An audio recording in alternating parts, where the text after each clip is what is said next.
Nicolas nous a rejoint pour nous parler de ses, j'ai envie de dire, les 20 ans. Ah, que c'est beau d'avoir 20 ans. Les Mmh. 20 ans de cet événement, Fête des violons populaires. Là aussi, un bel événement où on met vraiment en valeur des fois un instrument qu'on n'a pas l'habitude d'entendre un petit peu tout seul. C'est une grosse programmation, c'est du 5 au 7. On rappelle que Nicolas, tu es le directeur artistique du festival. J'ai envie de dire, pour les 20 ans, je savais même pas que ça existait, hein, donc je suis vraiment, impatient d'en savoir un petit peu plus. Directeur artistique du festival, est-ce que quand on fête ses 20 ans, ça devient compliqué?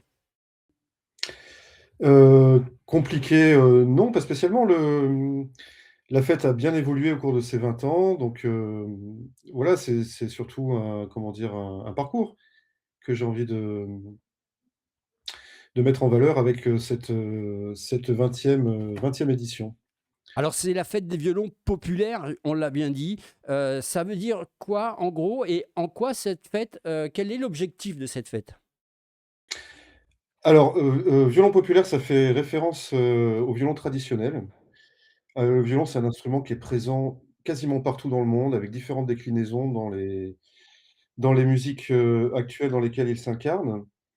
Donc, on retrouve, voilà, des violons, arabes, des violons, je sais pas moi, dans toute l'Europe, en Amérique, un instrument qui a beaucoup voyagé et qui a su s'adapter à toutes les cultures, à beaucoup en tout cas. Et et notre idée, c'est de créer une fête, populaire, c'est-à-dire avec un public le plus large possible, hem, qui viennent, par cette entrée-là, qui pourrait paraître un peu spécialisée, en fait, découvrir plein de choses. Et bon, voilà, c'est un peu, un prétexte pour après, s'ouvrir à des découvertes et puis une façon de faire la fête aussi, quoi. C'est un tout et ça se Alors veut ça se veut très ouvert. voilà, alors ça se veut très ouvert et pour les gens qui connaissent le violon, alors à la comme c'est un instrument de musique, bien sûr, à la fois ça peut être triste et ça peut être aussi, joyeux, hein, puisque c'est un instrument de musique, par ailleurs. Alors on voit dans la programmation, je le rappelle, c'est une très grosse programmation. J'invite les gens à aller sur Tourisme Gare, pour, voir toute la programmation parce que là, ça va défiler avec, déjà le vendredi, déjà avec l'accueil du public. Après il y aura à 20h30, il y aura un bal. Il y a plein de choses qui vont se dérouler, hormis le fait que, bien sûr, on va entendre du violon, mais il y a des stages, il y a des conférences. Mmh. Oui, les stages notamment, c'est un aspect, c'est une partie importante de la fête des violons. Nous, la transmission, ça nous a toujours tenu à cœur. Les stagiaires viennent de toute la France pour participer à ces stages parce que, voilà, ils sont animés par des pointures, on va dire, des gens très, très compétents. Donc, voilà, c'est quelque chose d'important pour nous. Il y a aussi chaque année un stage pour les débutants parce que c'est important aussi de faciliter les débuts, de donner envie aux jeunes comme aux moins jeunes d'ailleurs, parce qu'il y a des adultes qui participent à ce stage débutant aussi. Bah, voilà, de découvrir le violon d'une manière un peu différente aussi, de ce qu'on peut faire en école de musique en général, parce que, qui dit traditionnel dit, la plupart du temps transmission orale, donc on est sur un autre modèle de transmission. Et voilà, il y a aussi une forme d'immersion forcément quand on vient faire un stage à la fête des violons populaires. On va participer ensuite à la violonade, on va en parler peut-être, qui est la grande déambulation. On se trouve immergé quoi dans tout un environnement qui peut être bien bien stimulant. Et alors justement, on parlait des moments forts. Alors bien sûr qu'il y a plein de moments forts, mais il y a quand même des moments forts et des moments phares, notamment cette déambulation, dans Oui. les rues. Oui, la violonade, c'est un des moments les plus attendus du week-end. Donc c'est une grande déambulation, avec tous les violons donc qui constituent la masse, du cortège. Ça peut aller jusqu'à, 150 violons. Ah oui. Et et cette déambulation est mise en scène dans les rues de Sauve. Chaque année, c'est une mise en scène différente avec, des apparitions, aux fenêtres, aux balcons, sur des petites places. Ah ouais. Il y a des stations où il se passe d'autres événements musicaux. Le tout est, on va dire, animé, étant emmené par notre fil rouge. Cette année, c'est Gérald Rigaud, le fameux crieur public, ex-crieur public de la Croix-Rousse à Lyon. Donc voilà, qui va aussi amener sa petite, touche personnelle et voilà et on cultive, on va dire, on cultive, une couleur un peu burlesque, un peu joyeuse quoi dans toute cette déambulation et qui voilà, qui est parsemée de surprises. Alors la violonade, si les gens veulent venir, il faut savoir que c'est le samedi, j'ai du mal à le dire le mot, c'est, samedi à partir de 18:00, bien sûr. Et puis il y a un truc, je suis, tombé dessus, alors là aussi ça va se passer, je ne sais pas quel jour, le samedi peut-être, en tout cas tu vas nous en parler. La grande battle des bandes de violon, ça c'est original aussi.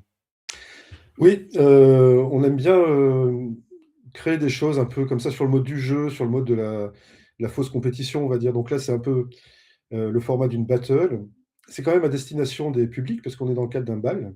Donc c'est-à-dire, les gens sont là, viennent pour, écouter, mais aussi pour danser et le jeu donc, ça va être comme il y a beaucoup de bandes de violon invitées cette année, ça va être de faire danser le public sous forme de battle, donc en alternant des morceaux, chaque, bande de violon répondant, à l'autre, qui vient de jouer et le tout est animé, avec un côté un peu d'émulation, compétitive, gentiment compétitive. Eh oui, non, mais ça, c'est très sympa, mais c'est vrai que c'est pas évident quand même de se renouveler 20 ans, donc on s'imagine tout le travail qu'il y a derrière et puis on va passer, tiens, à dimanche, j'ai relevé aussi quelque chose. Alors je vous rappelle qu'il y a des stages un petit peu tout le temps, hein, notamment, le dimanche matin, il y aura aussi des stages, mais il y a, pour le dimanche, il y a ce bœuf de violon, là aussi, ça doit être absolument fantastique. Oui, alors c'est très informel, hein, pour le coup, là, les bœufs de violon, ce sont des violonistes qui se rassemblent dans les cafés, sur les places et qui, bah, enfin, qui font un bœuf, quoi Eh ouais, ouais. et de la même manière, qu'on a des bœufs, dans différentes musiques. Alors on les connaît pour le jazz, on les connaît pour la musique irlandaise, on appelle ça des sessions et bien depuis plusieurs années maintenant, il circule des répertoires largement partagés, notamment dans la musique auvergnate et puis dans d'autres, musiques, folkloriques traditionnelles et voilà, donc ça fait un répertoire, il y a qui est largement partagé. Les musiciens, jouent ensemble, voilà, c'est toujours des moments très conviviaux. Et puis quasiment tous les soirs, il y a, le petit bal vers 18h30, hein? Alors ça, c'est le dimanche, c'est le petit bal de clôture. Oui. Le dimanche soir, on termine en fin d'après-midi, effectivement, par, le petit bal des violons populaires. Cette année, c'est, les Violons de la Terre qui sont invités. C'est un duo, exceptionnel avec deux références dans le violon traditionnel français. David Cousineau, qui lui est un spécialiste, entre autres, hein, mais un spécialiste du répertoire du Poitou et Jean-Marc Delaunay, dont le domaine, c'est plus la musique du Limousin. C'est deux régions en France où il y a une forte, identité, une forte tradition de violon et voilà, il y a quelques années, ils ont monté ce duo, les Violons de la Terre et c'est eux qui vont conclure l'édition de cette année. Bon, on en sait un petit peu plus et pour conclure, alors bien sûr, Sauve, se met, au beau, j'ai envie de dire comme ça, parce qu'il faut accueillir, tous ces gens-là. On va parler, parking. Est-ce que vous avez prévu justement, des parkings pour que, les visiteurs puissent venir? Parce que des fois, c'est pas évident. Oui, mais justement, Sauf qui accueille beaucoup d'événements, est bien, bien fourni en parking, donc il y a pas de souci à se faire. Il y a un grand parking, sur la place de la Vabre, un autre juste à côté. Enfin, voilà, il y a pas Il de y a de quoi problème faire. pour il y a de quoi faire, vraiment. Voilà, non, mais ça, c'est très, très, très, important. On va parler aussi tarifs parce que les gens, ils se disent: «Bon, ben, moi, j'aimerais bien». Ça me paraît, plutôt, fou cette histoire-là. On va parler de tarification. Là aussi, tarification, il y en a pas mal des tarifications entre les tarifs, réduits, les tarifs des soirées, les passes festivals, les concerts buissonniers. Il y a beaucoup de choses. On va donner peut-être une tranche pour que les gens puissent, notamment peut-être sur le pass qui peut être le plus intéressant. Oui, tout à fait. Oui, on essaie de conserver des tarifs, très raisonnables, d'autant plus qu'on est dans un dispositif régional qui s'appelle Total Festune, c'est un dispositif qui promeut les fêtes autour de la Saint-Jean à l'origine et puis donc voilà des événements qui mettent en avant l'occitan, c'est ce qu'on fait aussi et donc dans ce dispositif-là, nous sommes obligés de garder des tarifs, bas et puis c'est tout à fait notre philosophie aussi. Hem, par exemple, on a établi, 3 tarifs, c'est-à-dire pour chaque billetterie, il y a un tarif, équilibre, on va l'appeler, un tarif réduit et puis, un tarif soutien pour les gens qui veulent donner un petit peu plus. 2 € de plus en l'occurrence. Par exemple, pour le pass entier, pour tout le festival, c'est 30 € en tarif, équilibre, 24 € en tarif réduit, 32 € en tarif soutien. Voilà et puis après ça se découpe soit par soirée et puis il y a les concerts buissonniers aussi du dimanche après-midi qui ont une billetterie à part. Voilà, que Et concert buissonnier, ça va de 8 € à 12 €. Voilà, c'est les 3 prix. Pour les stages, là aussi, ce sont des tarifs qui sont compris entre alors, je donne une fourchette, hein, ça va de minimum, de 25 € jusqu'à, 70 €. Tout dépend, du stage de violon, et tout instrument, ça va de 45 à 70. Pour la danse, c'est de 20 à 35 et pour le chant, c'est de 25 à 40. En tout cas, tout est en billetterie. Vous pouvez aller aussi sur Hello Asso parce que, bien sûr, maintenant, Hello Asso, ça rend bien des grands services, pour tout ce qui est là. On rappelle, il y a une petite parenthèse qui est important de le dire, ça veut dire qu'il y aura une billetterie sur place, mais pas de CB. C'est important de le dire parce qu'il y a beaucoup de gens qui se font avoir. Donc j'espère qu'il y a des distributeurs pas loin quand il y même. en a il y en a en bas de la ville, ouais, ouais. Et vous avez fait exprès de mettre la billetterie près du distributeur ou pas? Non, pas du tout. Non, non, les soirées, la plupart des événements se passent sur la place Civelle, qui est la place de la mairie, dans les hauteurs de Sauve. Voilà, une Voilà. magnifique place, Donc, sous les platanes. de toute façon, ça sera indiqué, les gens ne peuvent Oui. pas se tromper. Je vous rappelle cet événement qui me paraît être un événement extraordinaire.